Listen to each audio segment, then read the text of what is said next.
Hello à tous, j'espère que vous allez bien. Comme vous pouvez le voir, nous avons importé deux images. L'image de notre quad-core Yamaha qui est juste là au-dessus. Et en dessous, il y a cette image des deux amoureux. Donc aujourd'hui, on va voir comment peut-on utiliser un masque de fusion. Vous avez la possibilité d'utiliser la gomme pour fusionner des images. Donc on va prendre l'outil de gomme par exemple. On va choisir un contour plutôt flou, arrondi flou. On va choisir une taille... ici du pinceau ou de la gomme, désolé, et puis après on va gommer les parties pour faire une fusion entre les deux images qu'on a là. Mais voilà, ici on a deux difficultés. La seule façon de retourner en arrière, par exemple ici j'ai supprimé les roues, j'aimerais pas que les roues soient supprimées, mais la seule façon de retourner en arrière c'est de faire des CTRL Z. Et vous savez que faire CTRL Z ou annuler l'action à une certaine limite, à un certain moment, vous ne pourrez plus retourner en arrière et votre image initiale sera déjà gâchée. Et donc au lieu d'utiliser votre gomme directement sur votre image de base, c'est qui détruit votre fichier, je conseille d'utiliser un masque de fusion. Donc moi j'utilise de moins en moins la gomme pour fusionner deux images, j'utilise beaucoup plus les masques de fusion. Pourquoi? Parce que les masques de fusion vous donnent la facilité de retourner en arrière sans faire des CTRL Z et le retour en arrière est illimité.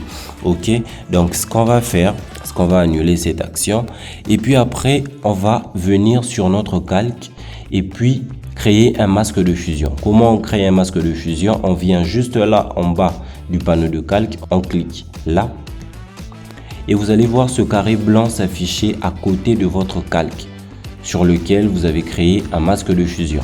Ok, une fois que vous voyez ce carré, c'est-à-dire que votre masque de fusion est actif et là vous pouvez directement commencer à travailler dessus.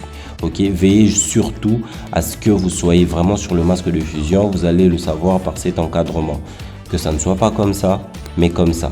Ok, une fois que ça c'est fait, vous allez venir pas sur la gomme mais choisir un pinceau ici. On clique là ou bien vous cliquez sur la touche B de votre clavier et vous allez choisir un brush ou un pinceau.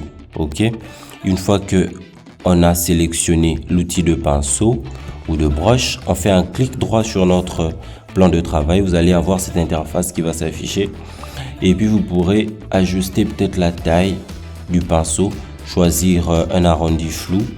Veillez surtout à ce que la couleur ici en premier plan puisse être en noir. Ok, les masques de fusion fonctionnent de cette façon. La couleur noire supprime et la couleur blanche fait réapparaître. Ok, donc vous voyez que là je supprime les histoires. On a réussi à fusionner nos deux images, mais il y a des imperfections. Malgré la fusion, il y a certaines imperfections. Alors, on va pouvoir retourner en arrière pour corriger ces imperfections. Et c'est simple à faire. Il faut juste inverser les couleurs ici en cliquant là. On a maintenant du blanc en premier plan et on peut peindre ici avec notre pinceau. Vous voyez que les parties réapparaissent. On va réduire un peu la taille du pinceau pour avoir un peu plus de précision. Voilà. Voilà. Faire réapparaître un peu les roues. Et voilà ce que ça nous donne. Ok. C'est juste incredible. C'est juste incroyable. Ça vous fait quelque chose de magnifique. Nickel. Plutôt magnifique.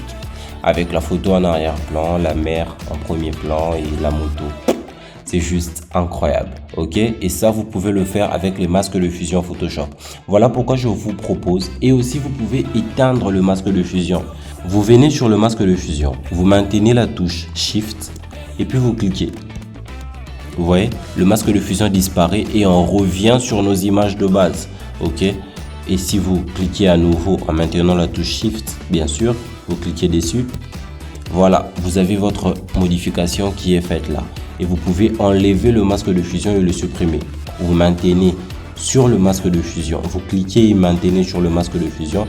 Vous le faites glisser sur la corbeille tout en bas du panneau de calque. Ok, supprimer. Et voilà, vous revenez sur votre image de base. Donc c'est juste incroyable d'utiliser les masques de fusion. Je vous le conseille.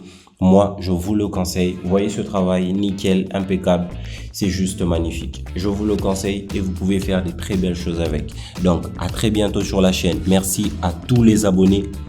Si vous n'êtes pas encore abonné à la chaîne, abonnez-vous car c'est la meilleure façon pour vous de nous aider à faire encore plus de vidéos. Si vous avez aimé la vidéo, alors laissez un like, likez la vidéo, partagez et si vous avez des questions, laissez-les nous en commentaire. On vous assure, nous répondrons à toutes vos questions. À très bientôt.